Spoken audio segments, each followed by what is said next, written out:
Aquí estamos, la Biblia en un año, parte 2. La lección 56, ya llevamos un poco más de un año reuniéndonos para leer y meditar sobre la Biblia, desde el Génesis y ahora llegamos al Apocalipsis, el último libro. Y el título que el maestro le puso es la revelación de Jesucristo, su iglesia y su reino. De eso habla el Apocalipsis.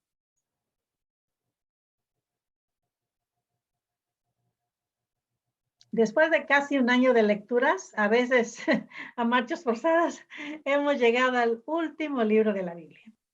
Esto es muy conveniente porque la única manera de interpretar Apocalipsis es a la luz de toda la Biblia y en relación con toda la Biblia. Desde el Génesis, cuando uno está leyendo Apocalipsis, a ver, esto, pues sí, el árbol, pues sí, el árbol, el cielo, la tierra, sí, concuerda, sí, concuerda. La dificultad que muchos experimentan para entenderlo se debe a que lo quieren entender aisladamente, como si fuera un libro que no tiene relación con la totalidad de la Biblia. Pero la lectura de todo lo que está antes en la Biblia es una excelente e indispensable preparación para la lectura de esta profecía. Si visto de manera aislada, el libro no tiene sentido.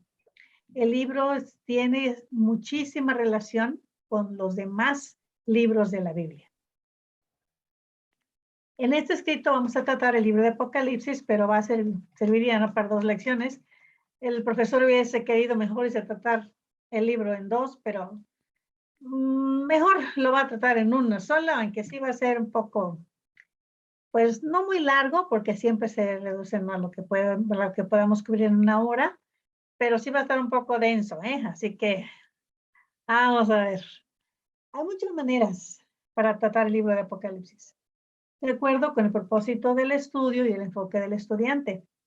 Para descubrir la estructura del libro es como hablar de la estructura de una casa.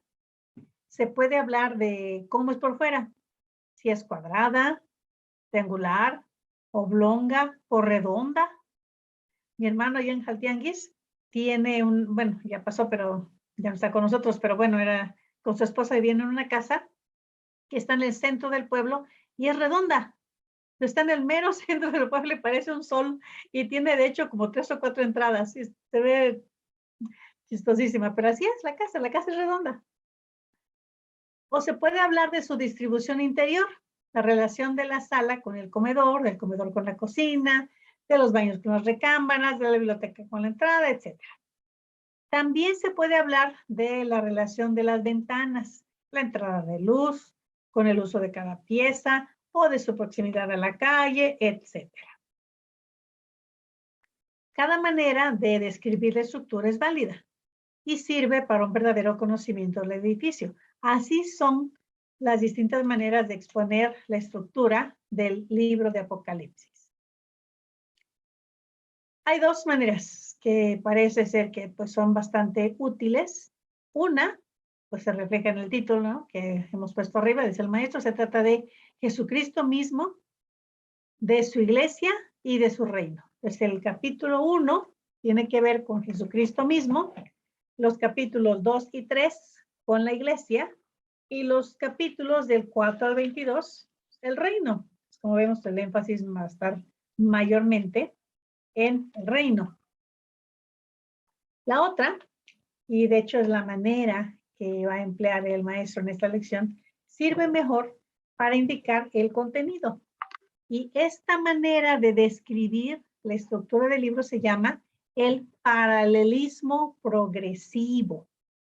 Un término técnico, entonces, que se emplea para ver cómo está la estructura del libro de Apocalipsis. Se llama entonces paralelismo progresivo. La mejor exposición de este método para ver el contenido de Apocalipsis se encuentra en un libro que se llama Hacemos más que vencer o también se llama Más que vencedores. Fue la tesis doctoral del profesor William Hendrickson y está publicado en español por la editorial TEL. Toda la obra se dedica a exponer este enfoque del libro de Apocalipsis, el paralelismo progresivo. Y lo que el maestro expone aquí, dice, pues lo aprendió de ese libro. Es un clásico, se puede conseguir en Amazon, está por todos lados, y pues ya tiene muchos años, pero pues es, como les decía, un clásico para interpretar el libro de Apocalipsis. Hay una figura retórica que se llama el quiasmo y consiste en hacer un paralelismo, pero es un paralelismo cruzado.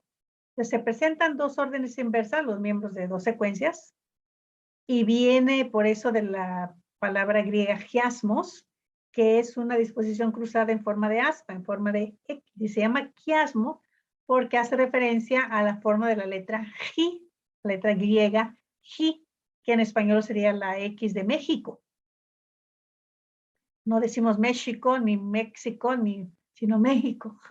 La X la pusimos como J. Entonces, chiasmos es esa figura que hace entonces un paralelismo, pero que se cruza. En el quiasmo se repiten las palabras o expresiones iguales de forma cruzada y se mantiene una simetría para que se oiga bonito y para que el resultado pues resulte significativo. Para eso sirve. Los elementos que se repiten aparecen primero en un orden y luego en el otro. Por ejemplo, si tenemos A, B, luego se pone B, A, porque se cruzan. Por ejemplo, la más grande poetisa, ¿no?, de Latinoamérica, cuando dice Sor Juana, ¿en qué te ofendo, mundo? Cuando solo intento poner bellezas en mi entendimiento y no mi entendimiento en las bellezas. ¿Sí ven cómo es un paralelismo? Pero es el cruce. Poner bellezas en mi entendimiento y luego lo cruza. Y no mi entendimiento en las bellezas. Es un quiasmo. ¿Por qué les estoy explicando esto? Por lo del paralelismo. Vean qué belleza. La estructura quiástica de Apocalipsis. El prólogo, las 7 epístolas a los 7 ángeles, los 7 sellos, ven, va desarrollando, por eso se llama paralelismo progresivo, pero además tiene una forma de quiasmo. Los 7 sellos, los 144,000 santos, las 7 trompetas, los 2 testigos, la mujer vestida de sol, dragón en el cielo, la mujer huye al desierto, Satanás es expulsado y luego se regresa. El dragón que persigue a la mujer, la simiente a la mujer guarda los mandamientos, las 2 bestias, vean las 2 bestias, los 2 testigos, las 144,000 santos, los 7 ángeles, va regresando, las 7 copas, los 7 ángeles y luego el epílogo. Entonces, incluso la estructura del libro es en forma de paralelo. Juan era todo un artista. Entonces, cuando Juan está escribiendo esto, inspirado por el Espíritu Santo, pero él va utilizando las formas de la literatura hebrea. Esto del paralelismo es típico, es clásico de la literatura hebrea. Y cuando vi esta, dije, ¡ay, qué bonito se ve el paralelismo! La estructura pues quiástica del Apocalipsis.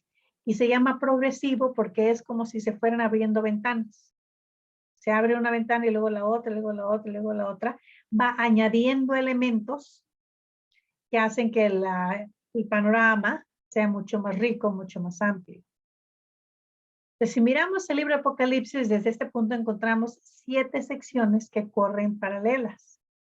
En cada sección se ven la iglesia y el mundo desde el tiempo de la primera venida de Cristo hasta su segunda venida. Entonces hay un intervalo ahí que el libro está explicando a través de muchas figuras, a través de muchas metáforas que tienen que ver con este tiempo de la primera venida de Cristo hasta la segunda venida. Cada sección representa una manera de ver esta historia. presentándola con otros detalles desde distintas perspectivas y cada parte agrega algo a la sección anterior, haciendo que el libro en su totalidad presente al creyente una caracterización completa, comprensiva de nuestra época. Es como un cuadro que va pintando, pero va añadiendo cada vez más detalles. La primera de estas secciones, que es del 1 al 3, presenta al Cristo resucitado y glorificado, andando en medio de los 7 candeleros que son las 7 iglesias. Obediente al mandato de su Señor, Juan escribe cartas a cada una de las 7 iglesias. Ahí se presenta esa imagen de un Jesucristo majestuoso, en gloria, y tiene un mensaje para las 7 iglesias. La visión de ese Cristo glorificado en medio de las iglesias obviamente es una unidad. El primer capítulo vemos no solamente a Cristo, sino la verdad de Cristo. Y un importante aspecto de esta verdad es que hay una espada que sale de la boca de Cristo. Es una espada. Bueno, ¿en qué piensa uno inmediatamente? Todas estas figuras tienen significado, pero no es un significado que hay que andarlo rastreando por todos lados. Las personas que estaban leyendo, que estaban viendo lo que Juan les estaba describiendo, sabían de qué se trataba. Entonces, se juntan dos aspectos importantes en esta imagen. Primero, que Cristo rige la iglesia. La espada era símbolo de autoridad y rige por su palabra. La palabra sale de la boca. Entonces, no es una espada para lucirse nada más, sino que trae un mensaje. La espada cuando sale de la boca es que trae un mensaje que habla. Dos cosas nos impresionan al leer estos capítulos. En primer lugar, se hace referencia a la realidad histórica de la iglesia. Se refiere a lugares, a gentes, acontecimientos reales, actuales, del tiempo en que el libro fue escrito. No, eso tenemos que poner atención muy especial de que el libro está escrito para unas personas actuales que estaban allí, que estaban en las iglesias, que cuando hablamos de Éfeso, Esmirna, Pérgamo, Teatira, Juan no se inventó estos nombres como recursos literarios, sino que de verdad existieron esas ciudades y en verdad existían esas iglesias. Ahí estaban y era pues algo real. En segundo lugar, las exhortaciones, descripciones, amonestaciones, consejos, pues son igualmente aplicables hoy en día. El mensaje tiene un contexto histórico específico, sí, pero las advertencias, las instrucciones son de valor para la iglesia de todos los tiempos. Se refiere a una iglesia física, sí, pero el mensaje, la amonestación, la instrucción, la advertencia son aplicables hasta el fin de los tiempos. Son de valor para todos los tiempos. No podemos decir, pues eso era para ellos, ¿no? A mí no me toca. No, sí nos toca y de manera muy, muy precisa. Estos dos puntos son la clave para la interpretación de todo el libro. El libro de Apocalipsis se dirigió a la vez a la iglesia del final del primer siglo y a la iglesia de todos los tiempos. Era una iglesia precisa, definida, ¿sí? Pero también el mensaje queda allí para la iglesia de todos los tiempos. Y ahora esto no es nada más de Apocalipsis, ya estamos pues, terminando y ya hemos estudiado otras cartas, otros libros de Tesalonicenses, por ejemplo, de Corintios, de Romanos, que fueron escritos para un público específico y que sin embargo tienen mensaje para nosotros. Eso lo hemos estado haciendo todo el tiempo. Los Efesios, los Gálatas, hasta las cartas personales. Las hemos estado estudiando, analizando y hemos estado aprendiendo de ellas. Pues es igual con Apocalipsis. Tenían un auditorio específico, preciso, en el primer siglo, pero el mensaje sigue siendo válido para la iglesia de todos los tiempos. El Apocalipsis, pues, no es una excepción. El libro fue significativo para los creyentes de su época. Se relacionaba con la experiencia de ellos, haciendo referencia a datos, acontecimientos que experimentaron. El mensaje que se dirige a ellos es pertinente para ellos y para los creyentes de todas las épocas de la iglesia. El mensaje pues es inmortal y va a seguir siendo estudiado por cristianos hasta que el Señor venga. El número 7 habla de una totalidad. Es una semana, es un ciclo completo, aunque puede ser un ciclo dentro de otro ciclo. Con 7, como la semana, el círculo se cierra. Entonces tenemos las 7 iglesias, 7, con sus lugares, con sus nombres, pero también es toda la iglesia. Es decir, las iglesias aquí, había iglesias en otros lados, pero estas están mencionadas como para simbolizar a la iglesia con mayúscula. Como digo, ¿había iglesias en otros lados? Sí. ¿A ellos no les llegó mensaje especial? No, nada más esas 7, pero como un símbolo de que ellas estaban ahí representando a toda la iglesia, porque el 7 era lo que implicaba en la numerología que existía en la cultura judía, en la cultura, pues no diría israelita, judía, podemos decir judía porque se trata de Juan. Y si Juan era primo de Jesús, pues eran de la tribu de Judá. Este uso del número 7 es consistente, consecuente a través de todo el libro. Se puede comentar aquí, entre paréntesis, que los números son todos o casi todos simbólicos en el Apocalipsis. De la gente que leía esto decían 7, sí, pues sí. No, 6 no, ni 5. Sí, tienen que ser 7. Y en los números, entonces, son de carácter simbólico. Ahora, esto no es un misterio profundo, como digo, se manejaba dentro de la cultura judía, dentro de la cultura hebrea, y casi todos los usos son tomados de la Biblia misma, especialmente del Antiguo Testamento, unos cuantos de la cultura de su tiempo, pero el Nuevo Testamento, como está aquí, recordemos, se basa en el Antiguo Testamento. No podemos entender el Nuevo sin el Antiguo. No podemos dejar de estudiar el Antiguo Testamento porque entonces no entenderemos el Nuevo. Podemos estar seguros de que los primeros lectores leyeron y no encontraron nada raro, el 7, el 144. No había nada raro en esos números. Y si conociéramos mejor el Antiguo Testamento y la cultura de los tiempos bíblicos, pues no tendríamos tantas dificultades, ni pues usaríamos cosas raras para tratar de interpretar Apocalipsis. En las 7 cartas vemos retratada a la iglesia. Juan Stott, el gran predicador anglicano de la iglesia de All Souls, allá en Inglaterra, dice en su libro que se trata de lo que Cristo piensa de la iglesia. Y lo que Cristo piensa de la iglesia, pues es la verdad acerca de ella. Les va describiendo ciertos rasgos, ciertas características de estas iglesias que se encuentran, unas más, otras menos, en las iglesias de siempre. Con frecuencia se han predicado series de sermones sobre las 7 iglesias del Apocalipsis. Al maestro le parece eso muy bien. De siempre que sea una serie y no las iglesias aisladas. Quizá fuera bueno escuchar un día un sermón sobre las 7 iglesias, o sea, sobre la iglesia. La segunda sección, las tenemos del 4 al 7. Esa es la visión de los 7 sellos.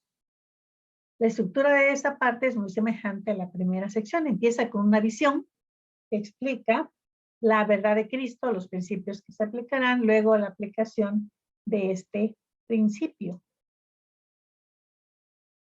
En esta parte dice que Juan es llevado al cielo, donde ve a Dios sentado en su trono. Eso es muy importante para un correcto entendimiento de nuestra época, que Dios está en su trono. A veces pensamos que, como el relojero, ¿no? Que hizo Dios el relojito y lo dejó y ahí te ves.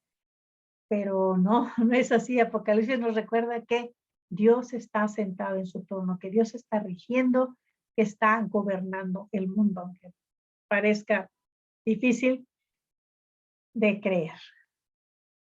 Como parte de la visión, la parte principal, ve que el Cordero recibe de manos del que está sentado en el trono el libro, un rollo con 7 sellos, indicando que el Cristo, el Mesías, es victorioso sobre las fuerzas de maldad y que es digno para abrir los sellos.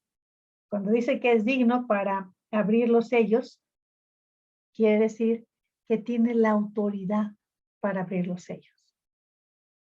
El sello se usaba, ahora ya no tanto, pero sí se usaba para indicar que el documento podía ser abierto solamente por la persona adecuada. Si alguien enviaba un mensaje o una ley o lo que fuera, le ponía el sello y solamente la persona indicada, la persona que tiene la autoridad para abrir el sello, podía abrirlo. Si no, pues era un delito. Y este cordero, entonces, el digno de abrir el sello. Se rompen los sellos y los juicios divinos sobre el mundo son descritos. En esta visión vemos que la iglesia sufre pruebas, persecuciones, pero siempre en el contexto de la victoria de Cristo y la victoria en Cristo. La situación, pues, en la que estaba la iglesia en esos momentos no era la mejor. Seguían adelante, pero sí había sufrimiento, sí había persecución, sí había tristeza y desesperanza. Entre el sexto y el séptimo sellos hay una pausa. El séptimo sello abre la siguiente serie, por eso es como irse abriendo como puerta tras puerta tras puerta. Se abre el séptimo sello y viene la siguiente sección. Estos ya son los capítulos 8 al 11. Suenan las 7 trompetas de juicio. La trompeta que se usaba para convocar a una reunión. La trompeta que anunciaba también la llegada de un emisario real o del rey mismo, que iniciaba el ataque también, que iniciaba algunas ceremonias, y ahí están las trompetas.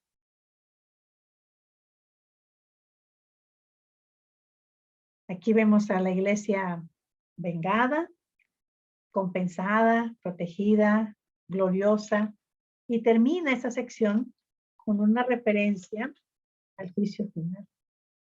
En el capítulo 11, el versículo 18. Ahí está la idea de el juicio final. Cuando dice, tu ira ha venido, el tiempo de juzgar a los muertos y de dar el galardón a tus siervos los profetas, a los santos, a los que temen tu nombre, a los pequeños, a los grandes, y de destruir a los que destruyen la tierra. Un juicio final, un juicio que no va a dejar sin castigo a la maldad. La historia de las trompetas corre paralela con la historia de los sellos, en la sección anterior. Aquí vemos otro aspecto de la misma historia y en esa sección aumenta nuestra comprensión si relacionamos las imágenes con las imágenes de la profecía del Antiguo Testamento. Como decía, en el Antiguo Testamento, pues la gente que leía esto, pues sabía de las distintas imágenes que manejaba el Antiguo Testamento. Juan no las estaba inventando. Realmente Juan no estaba viendo más allá. La gente que leía esto sabía de las diferentes imágenes proféticas. La cuarta sección, que es del 12 al 14, empieza con una visión de una mujer que da a luz a un hijo, aunque el protagonista es el dragón, el diablo y sus ayudantes. Pues hay aquí una referencia a la primera venida de Cristo, el nacimiento de su hijo, y a la segunda venida en los versículos 14 y 15, de donde vemos a Cristo que viene a juzgar. Es la idea aquí de la mujer que está dando a luz al Mesías, pero ahí está Satanás dispuesto, ¿no? Dice, se paró frente a la mujer, ¿no? A fin de devorar a su hijo tan pronto como naciese. Bueno, No lo logró, obviamente, porque su hijo fue arrebatado. La mujer huyó al desierto, donde tiene un lugar preparado por Dios. Y la gente que leía decía, pues sí, claro, el desierto. Pues para ser cuidada. Así como nosotros fuimos cuidados allá en el desierto. Bueno, nuestros antepasados, sí, para eso. La sección describe la oposición de Satanás, sus aprendices, las dos bestias, hacia la iglesia y lo inútil de la oposición. No prevalecieron, dice, ni se halló ya lugar para ellos. Y en esta, como en las otras partes del libro, a pesar de lo espantoso de la oposición, el cuadro es profundamente optimista para la iglesia de Cristo. Dice, parece que sí tiene mucho poder este dragón. Imagínense un dragón enorme, ¿no? Con su cola arrastraba la tercera parte de las estrellas del cielo. Pues sí, era un verdadero dragón enorme. Además, las 7 cabezas, los cuernos, las cabezas con diademas, pues es un portento. Y la mujer dando a luz. ¿Podía ella defenderse? No. ¿Podía el bebé defenderse? Menos. Y sin embargo, no prevalecieron. El dragón y sus aliados y sus ángeles fueron eliminados. La quinta sección. Ya son los capítulos 15 y 16. Describe el derramamiento de las 7 copas de la ira de Dios. Ahora, esta sección, igual que las otras, es rica en referencias al Antiguo Testamento. Cuando ellos escuchaban cosas como de las plagas, pues sí, el cautiverio en Egipto. Sabían, entonces recordaban, pues, de las plagas, sí. Y sabían también de cuando dice que el templo se llenó de humo por la gloria de Dios. Pues sí, tabernáculo, y ligaban todo esto, que eran las referencias del Antiguo Testamento. Stübinger, un teólogo, comentarista de la Biblia, que escribió un comentario sobre el Apocalipsis, se puso a contar todas las referencias que hay al Antiguo Testamento en el Apocalipsis. Ahora dice que el Apocalipsis, así como lo tenemos, son 404 versículos. Pues, ¿cuántas citas son tomadas del Antiguo Testamento? 518 en proporción. Entonces hay, cuando menos, ¿no? Por cada versículo del Apocalipsis hay más de una cita. A ver, entonces, pudiéramos acusar fácilmente a Juan de plagio. Bueno, supongo que puso la referencia allí, la referencia a la cita al pie de página, entonces no le podemos acusar de plagio, pero vean lo que hace. Dice el maestro, yo no me puse a contar yo tampoco, no sé si tenga razón, pero seguro que no exagera. Imagínense, 518, lo pueden cerrar a 500. 500 en 400 versículos. Claro que la gente entendía bien, porque Juan, que conocía muy bien su Antiguo Testamento, como buen judío, podía hacer eso. En esta sección, el énfasis está en el mientras. Es una caracterización de la época, pero termina, como casi todas las secciones, con una referencia al juicio final. Viene el juicio, la gran Babilonia, viene el juicio. Hasta la naturaleza, bueno, digamos bien la creación. La creación se conmueve. La isla huyó, los montes no fueron hallados, cayó del cielo sobre los hombres un enorme granizo, como el peso de un talento. Bastante grandes. Y los hombres blasfemaron. La plaga fue enorme. Acordaban, sí, las plagas, claro, la plaga del granizo que mató ya al ganado allá en Egipto. Pero el juicio no espera hasta el final. Esta sección nos enseña la ira de Dios sobre los que persisten en su impenitencia. Porque en lugar de arrepentirse, dice, blasfemaron contra Dios por la plaga del granizo.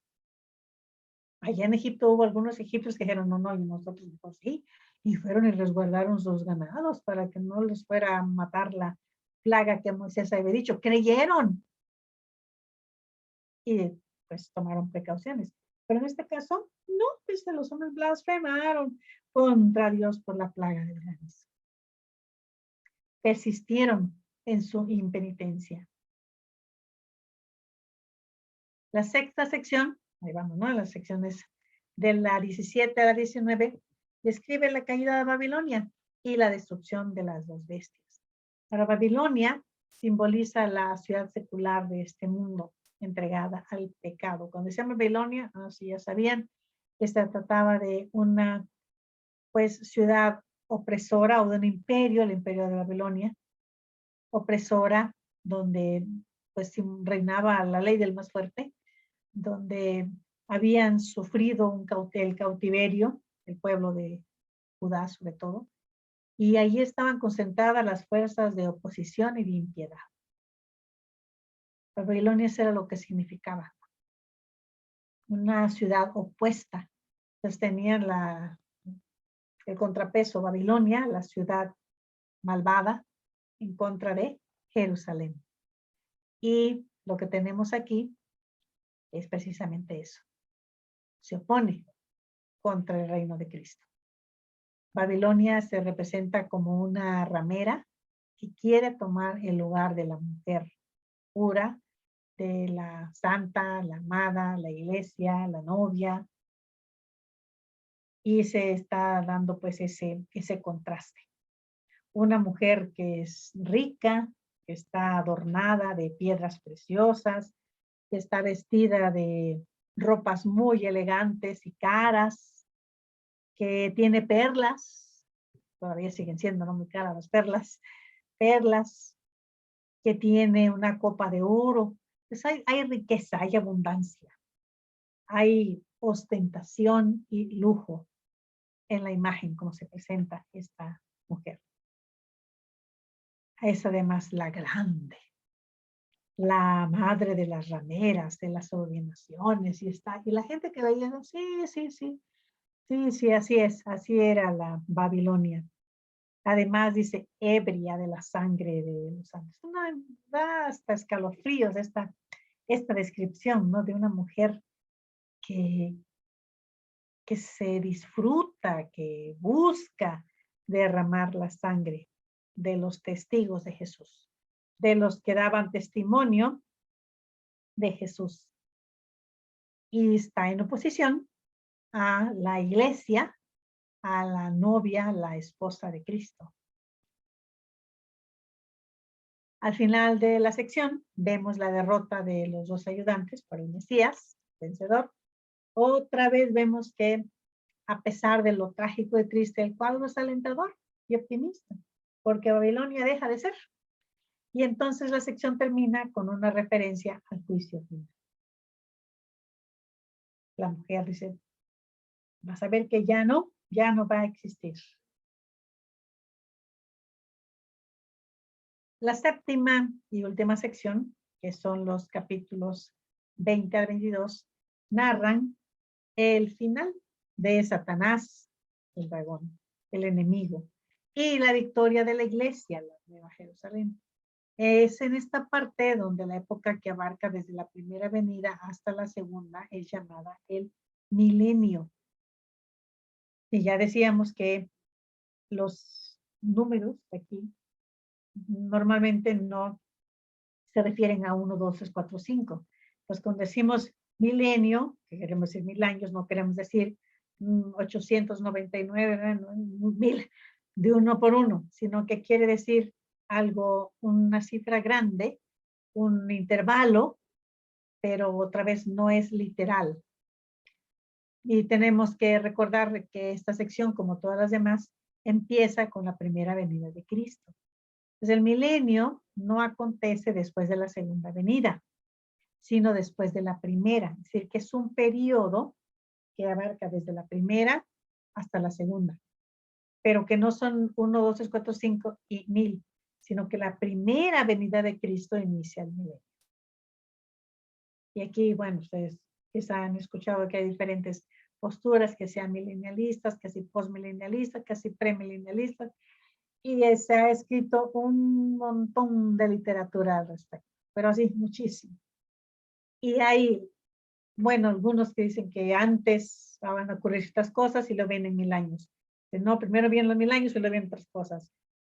El Hendrickson y el maestro también, y otros con él, dicen, pues miren, yo leo Apocalipsis y veo que la primera venida de Cristo inicia el milenio.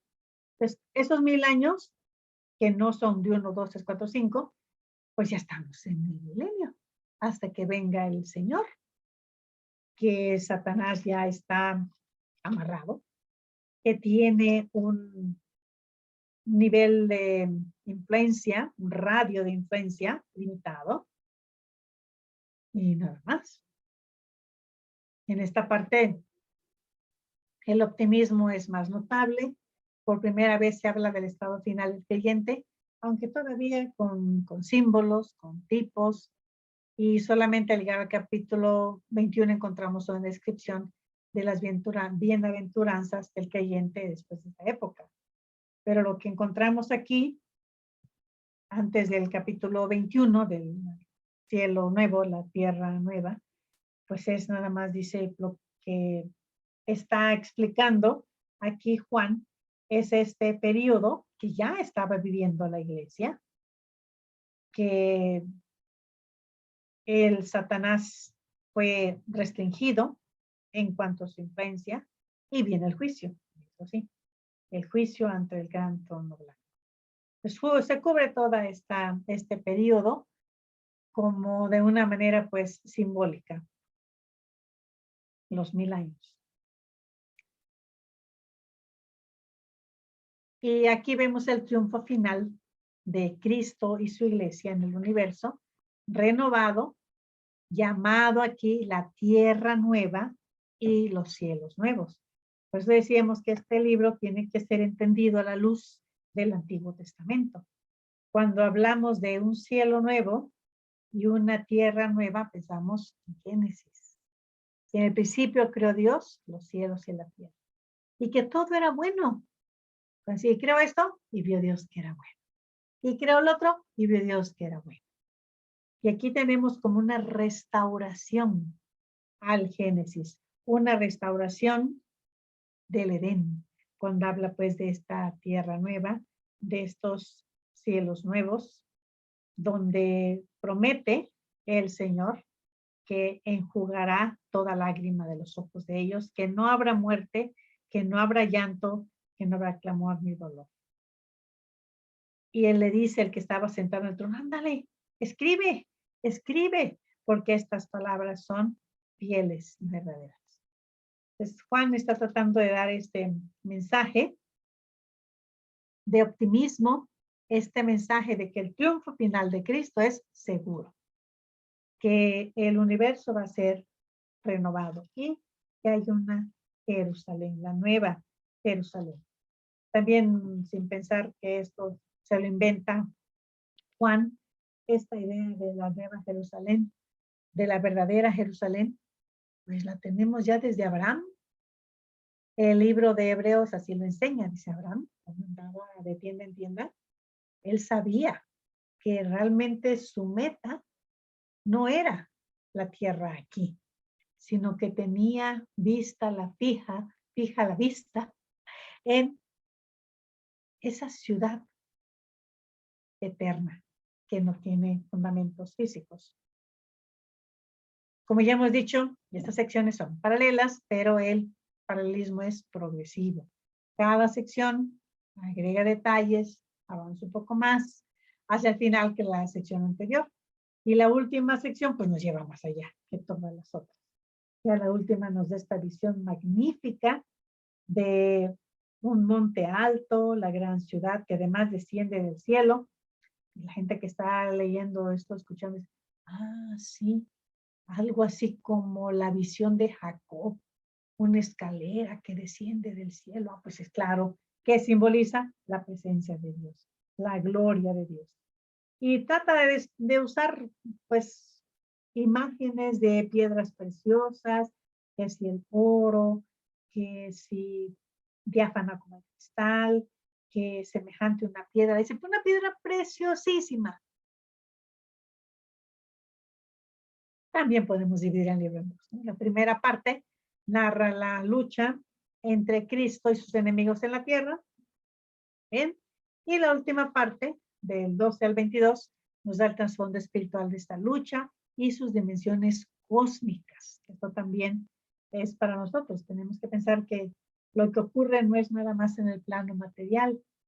Vemos que somos principalmente seres espirituales y que la lucha es más que nada espiritual y que tiene que ver incluso con todo el cosmos, con todo el orden actual del universo que Dios creó.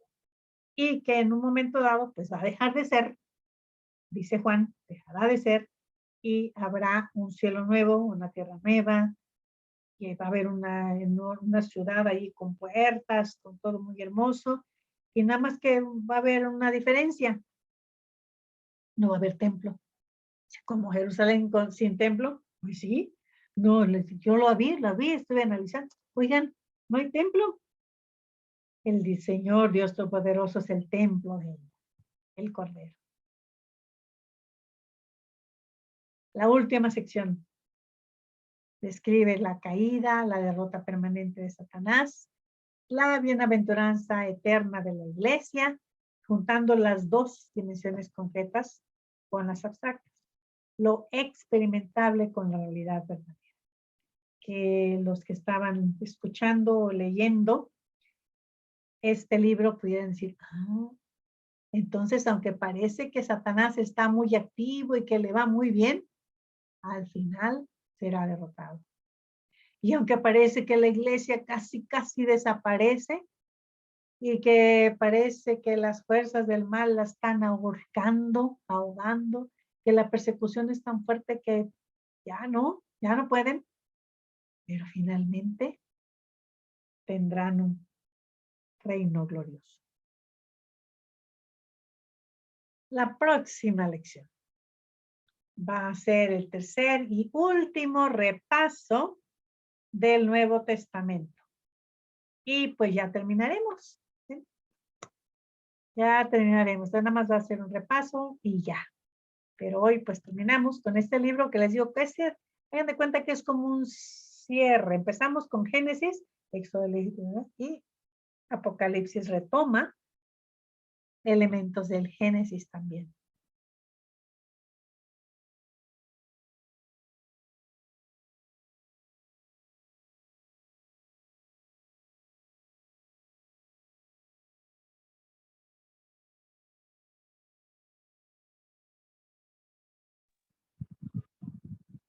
Bueno, pues aquí estamos. Entonces, ¿qué les pareció? Muchas gracias, Saraí.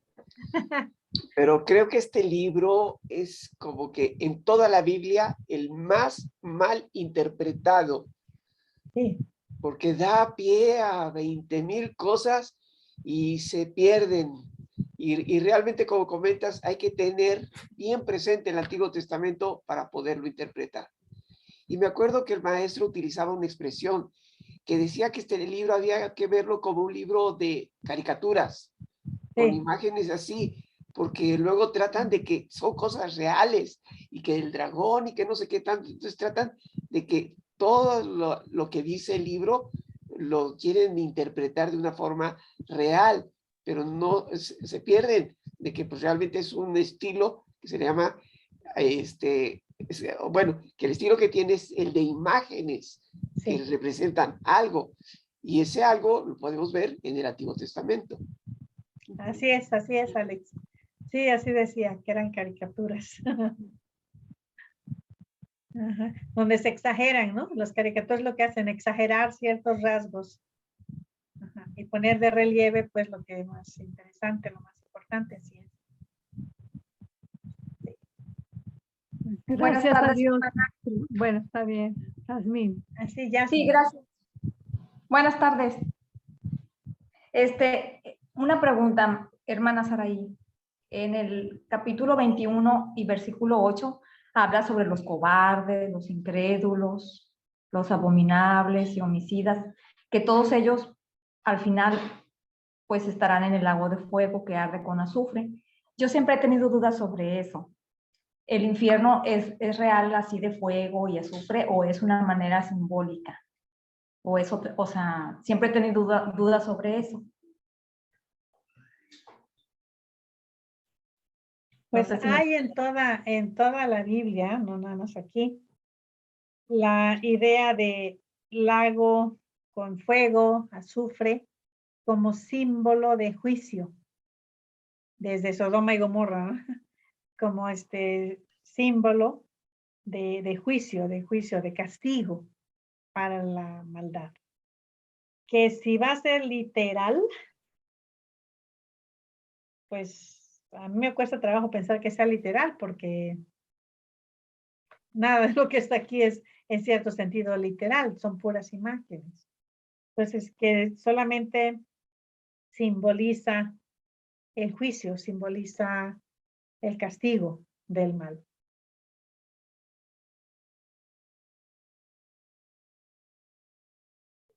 Ujú.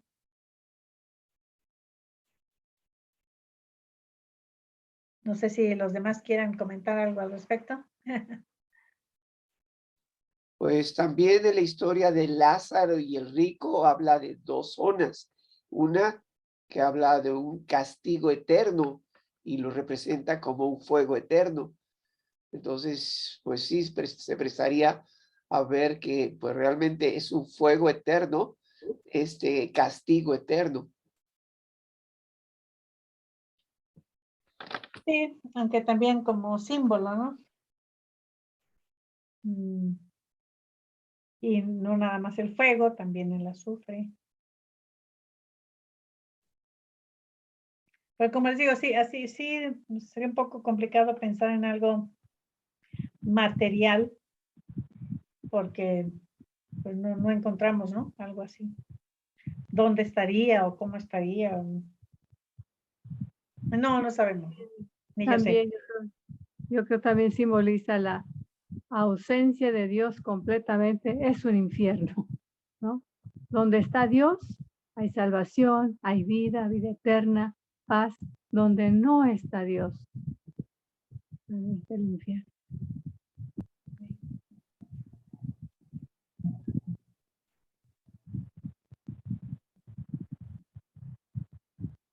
Tengo un amigo que precisamente acerca del infierno me preguntaba cuando se habla de que Jesucristo había bajado hasta el infierno, a los infiernos. ¿Sí? O sea, ¿dónde está? Dice, ¿dónde se podrá encontrar el infierno? Y yo creo que es como dice esta hermana, es una separación, ¿no? De Dios, es como una consecuencia de desobediencia, de no haber acatado realmente todas esas enseñanzas que nos deja en su palabra y que hay una separación total, ¿no? Y cuando hay una ausencia de Dios, yo creo que el ser humano o uno mismo cuando comete un pecado se siente uno mal, ¿no? Y cuando ya esto se sale de control, cuando ya no hay realmente esa convivencia con Dios, pues ya se encuentra uno en otra zona, ¿no? Ya no, en esa zona de donde se encuentra Dios, si Dios ha establecido que ha preparado una morada, quiere decir que todos los que podamos tener esa confianza, estaremos en ese lugar. Si no lo hacemos, pues cuando se habla, ¿no? De las consecuencias de la obediencia y la desobediencia, sin lugar a dudas que el castigo es terrible, ¿no? Las consecuencias de desobediencia son terribles y es a donde, como se dice, como un símbolo, o sea, imaginarnos esa zona, pues no es una zona de confort, ¿no? Es vivir el infierno, ¿sí? Esa separación, ¿no? Yo creo que es lo que vive uno, ¿no? Sí, Y sí, muchos realmente. Es algo que no queremos saber. no, y muchas veces tratar de entrar al estudio del Apocalipsis, muchos les da miedo, les da terror. ¿no? Cuando se encuentra que hay mucha bendición, ¿no? Cuando se lee el Apocalipsis, encontramos realmente mucha enseñanza, ¿no? Para nuestro beneficio.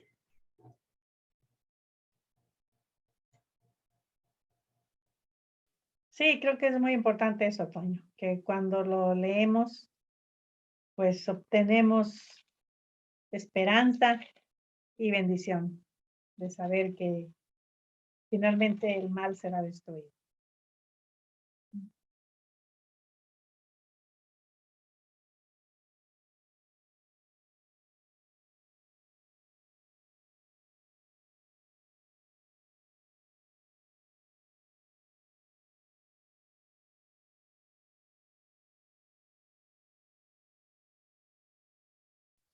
Vamos a prepararnos para el repaso de la próxima semana. Entonces, no sé si ya terminaron de leer, si se atrasaron. Sería la última oportunidad ya de recuperar todo, pero sí, el libro último ya está. Y ya nada más va a ser un repaso de el tercero y el último repaso para concluir esta aventura.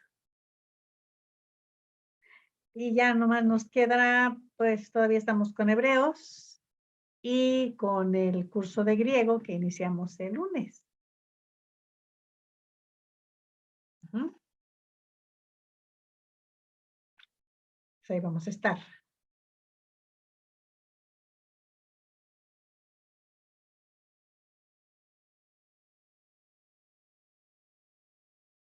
¿Algún otro mensaje, Francis?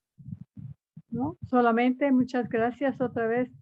Es increíble como el Señor nos sostuvo a través de esta aventura, como lo acabas de mencionar, y de veras que a la luz de lo que hemos venido estudiando y ver ya al final, como que dices, ay, no, sí, así es la verdad, ¿no? Da ese aliento, ese gusto, esa firmeza, esa seguridad de que el Señor ha estado en su iglesia desde el principio y será hasta el final cuando Él venga por nosotros. Muchas gracias por tu dedicación, maestra, y por los alumnos que han estado allí también al pie del cañón.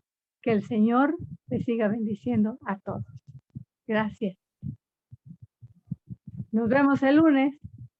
Nos Para vemos griego. el lunes. Muchas gracias, Con Anaí. algunos de ustedes, Saludos sí. a todos. Jasmine, Bien. Toño, buenas tardes. Hasta luego. Vicky, adiós. Adiós, Yasmin.